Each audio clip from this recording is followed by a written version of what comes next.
Seorang pria sedang menelpon, tidak sengaja menyadari nyamuk terbang sangat lambat di depan matanya, bahkan dapat menangkapnya. Dengan tangan lain menangkap yang lain. Dengan kebingungan dia berjalan, lalu menyadari kantor polisi yang ribuan mil jauhnya ada orang yang sedang menyandera orang lain. Polisi masih tidak percaya dia bisa melihat sejauh itu. Tidak ada waktu untuk menjelaskan. Melihat sandera itu dicekik, pria itu mencabut sebatang bambu dan melemparkannya. Tongkat bambu melewati orang-orang dengan mudah menaklukkan para perampok. Pria itu bernama Sonny. Sehari yang lalu dia hanya seorang badut di sirkus. Dia bermimpi suatu hari nanti bisa menampilkan pisau terbang di atas panggung. Hari ini sementara tangan pisau terbang tidak ada. Dia baru saja akan memamerkannya. Tiba-tiba ada pisau terbang mengarah dari belakangnya, tepat mengenai apel. Ternyata Charlie, ahli pisau terbang yang datang. Karena menyinggung Charlie, Sonny dipecat bos. Di malam hari dia tidak sengaja mendengar Charlie dan yang lainnya ingin pergi ke gunung untuk menggali emas. Sonny diam-diam mengikuti. Ketika dia tiba secara tidak sengaja terpeleset. Baru saja jatuh di depan Charlie dan yang lainnya. Charlie menjadikan dia berjalan di paling depan. Beberapa orang datang ke sebuah gua. Charlie menemukan sebuah guci.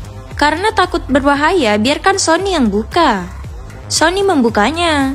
Guci itu penuh dengan emas batangan. Tapi Charlie tidak mau memberikannya.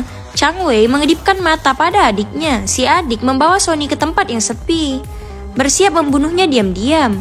Pada saat ini, Charlie dan beberapa yang lainnya sedang membuka toples lainnya.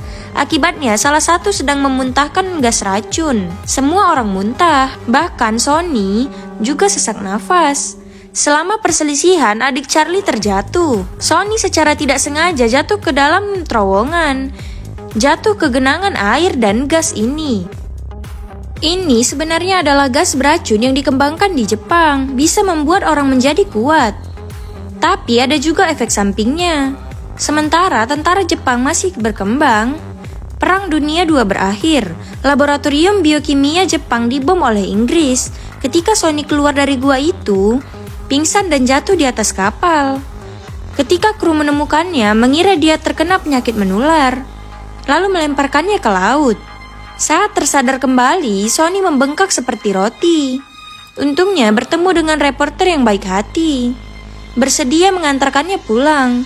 Ketika Sonny sampai di rumah, dia pun tertidur. Tapi saat dia tertidur, seluruh tempat tidur basah kuyup.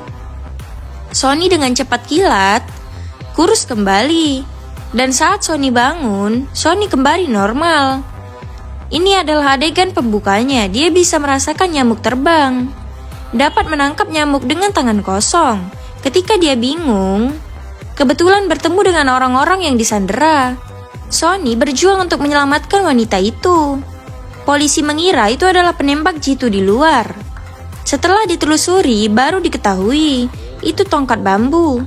Kemudian semua orang mengalihkan perhatian mereka ke arah Sonny yang berdiri di posisi itu. Menonton wartawan berkumpul di sekitar. Reporter wanita itu buru-buru menyeret Sonny keluar dari sana. Dia ingin wawancara eksklusif dengan Sonny. Sedangkan Charlie dan yang lain itu juga mulai bermutasi karena gas beracun. Tetap di snack video ya.